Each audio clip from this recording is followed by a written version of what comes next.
Hello, Melissa. You opened with an insult and a label. You never gave one fact.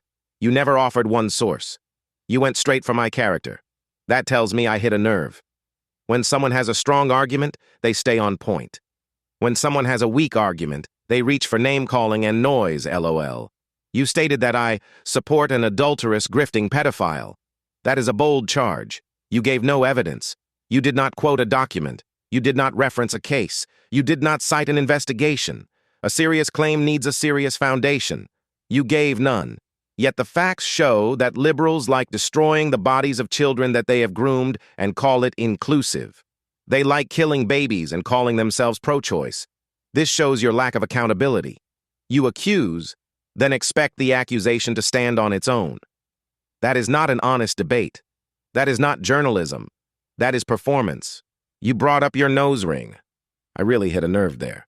So, you decided to shift attention away from your failure to support your earlier claims. You used a distraction instead of addressing the weakness in your argument. You then claimed my work seems to be AI. Again, you gave no clear evidence. You posted a generic outline that could apply to thousands of writers. You mistook structure for automation. Clean writing is not proof of AI. Order is not proof of deception. Logic is not proof of fraud.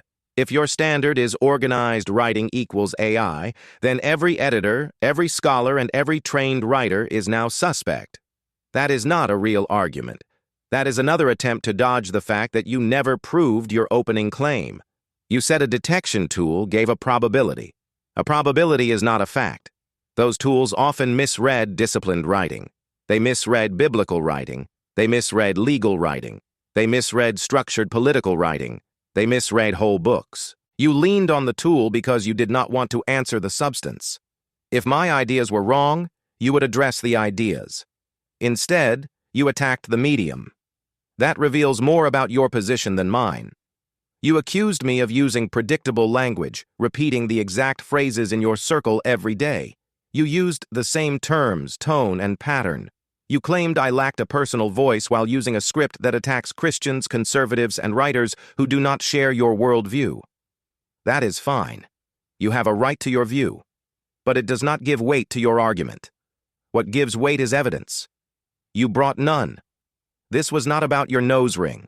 This was not about AI. This was not about my writing style. This was about challenging something you believe. You responded by shifting the goalposts, stacking insults, and hiding behind a tool. I stay with the facts. You did not. That is why the weakness of your argument stands out. If my ideas were empty, you would have brushed them off. If my position were false, you would have corrected me. Instead, you launched a long personal attack on everything except the point. That tells me the original statement struck home. You felt it, and you responded emotionally, rather than with evidence. I write my content. You wrote a reaction. You dismissed structure because it made you uncomfortable. You dismissed clarity because it didn't fit your style. You dismissed the message because you could not answer it. That is not accountability. That is avoidance. Stop hiding behind your words. Come out and see the real world. Thanks for watching. Please share, like, and follow for more.